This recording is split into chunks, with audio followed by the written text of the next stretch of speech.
చంద్రబాబే అవుతాడు. ఈడ స్వామి వస్తాడు.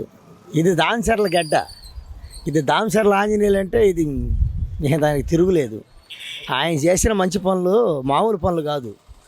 అదిగో ట్యాంకీ నీళ్ళు లేని రోజుల్లో ఆ ట్యాంకీ తెచ్చింది దామచర్ల ఆంజనేయులు గారు. ఈడ నుంచి 30 నేను చెప్పేది 30 కిలోమీటర్లు ఎటు చూసినా హాస్పిటల్ లేదు. అదిగో గవర్నమెంట్ హాస్పిటల్ తెచ్చింది దామచర్ల ఆంజనేయులు గారు.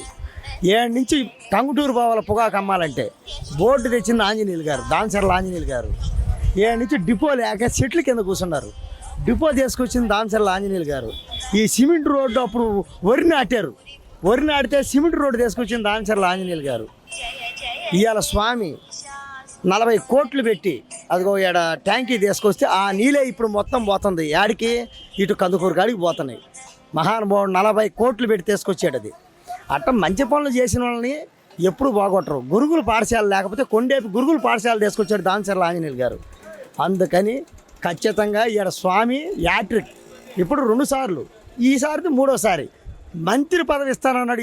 ఈసారి గెలుచుకోరా నీకు మంత్రి పదవి అన్నాడు చంద్రబాబు. తొలి మంత్రి పదవి స్వామిదే.